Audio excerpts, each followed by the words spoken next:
Hello students, welcome you all to EduVentures Learning. Our today's question is related to reproduction chapter and reproduction में हम लोग पढ़ रहे हैं आज asexual reproduction के बारे में. So what is a clone? Why do offsprings formed by asexual reproduction exhibit remarkable similarity? Clone क्या होते हैं, पहला पार्ट ऑफ द क्वेश्चन.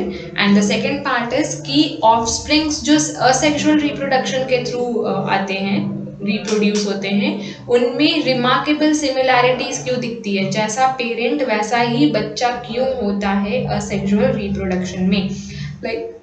हम लोग देखे हैं कि सेक्सुअल रिप्रोडक्शन में जितने भी ऑफस्प्रिंग्स आते हैं उनमें कुछ ना कुछ वेरिएशन ज़रूर होते हैं.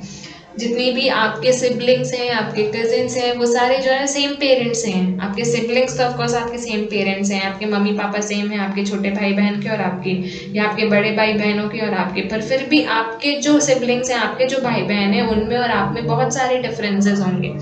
तो सेक्सुअल रिप्रोडक्शन में वेरिएशंस नजर आते हैं, पर असेक्सुअल रिप्रोडक्शन में इतने रिमार्केबल सिमिलैरिटीज क्यों होती है?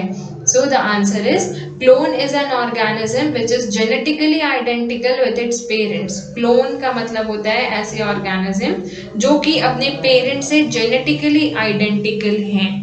अब एक अगर आप रोज का प्लांट को कट करके लगाओगे, एक स्टेम रोज का प्लांट का है, तो ऑफकोर्स ये बात है कि उसमें फ्यूचर में जो फ्लावर्स आएंगे वो भी रोज के ही होंगे. रोज का स्टेम में सनफ्लावर तो नहीं आएगा.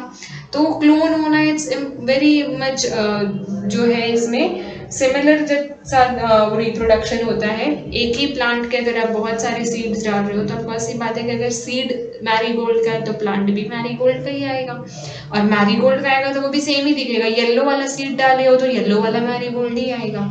ठीक है, तो क्लोन का मतलब होता है जेरोक्स, आप बोल सकते हो. जैसे पेरेंट्स एग्जैक्टली वैसा का वैसा ऑफस्प्रिंग. तो जेनेटिकली आइडेंटिकल होना अपने पेरेंट से, उसे हम लोग कहते हैं क्लोन. नेक्स्ट वर्स कि ऐसा क्यों होता है कि असेक्सुअल रिप्रोडक्शन में रिमार्केबल सिमिलैरिटीज दिखती हैं. तो in asexual reproduction no new combination of genes takes place, क्योंकि यहाँ पे मेल और फीमेल गैमेट वाला तो रोल ही नहीं होता है. तो जब मेल और फीमेल गैमेट नहीं है, दो अलग अलग जीन्स नहीं मिल रहे हैं, तो सिमिलैरिटीज कहाँ से मिलेंगी? कॉम्बिनेशंस तो कुछ हो ही नहीं रहे, वेरिएशंस कहाँ से मिलेंगे? तो ऑफकोर्स जैसा जो पेरेंट है उसके जैसा ही एग्जैक्टली सेम बच्चा भी आ जाता है, क्योंकि कॉम्बिनेशन तो किसी चीज़ की हुई ही नहीं. जो पेरेंट का था वही बच्चे का भी है. सिमिलर पेरेंट भी यहाँ पे सिंगल पेरेंट ही रहते हैं, मेल और फीमेल तो होते ही नहीं है. Either it will be male और द फीमेल. तो जनरली जो फीमेल्स होती हैं वही कैरी फॉरवर्ड करती हैं असेक्सुअली जो है. तो यहाँ पे वही पंगा होता है, यहाँ पे कोई कॉम्बिनेशन नहीं मिलती है, कोई मेल गैमेट कोई फीमेल गैमेट नहीं है, कोई एक दूसरे से फ्यूजन नहीं हो रहा है. तो जैसा भी पेरेंटल सेट रहता है, the parental set of genes is distributed in the offspring. Suppose amoeba है, तो अमीबा में तो मेल और फीमेल जैसा कोई पार्ट नहीं है. ठीक है, तो जब वहीं पे पार्ट नहीं है कोई मेल और फीमेल का, तो आगे भी कैसे रहेगा? सपोज ये एक सेल है, अमीबा है ये, ठीक है, इसके पास एक न्यूक्लियस है, इसको फर्दरली डिवाइड होना है. तो यहाँ पे तो कोई फीमेल अमीबा नहीं आती है, या ये मेल अमीबा है ऐसा तो हमें नहीं पता है, क्योंकि ये सिंगल सेल्यूलर है.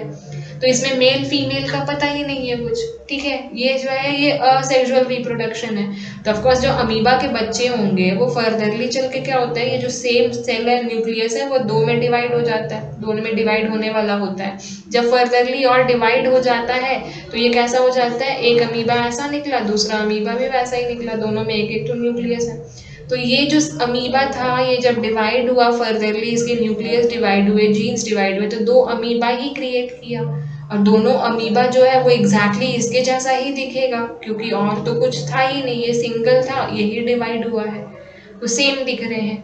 ठीक है, hence offsprings formed by asexual reproduction exhibit remarkable similarity. इसीलिए असेक्सुअल रिप्रोडक्शन में जो ऑफस्प्रिंग्स होते हैं वो बिल्कुल अपने पेरेंट के जैसे दिख रहे होते हैं. इसीलिए कहा जाता है the offsprings generated from asexual reproduction are the clones of their parents. Thank you.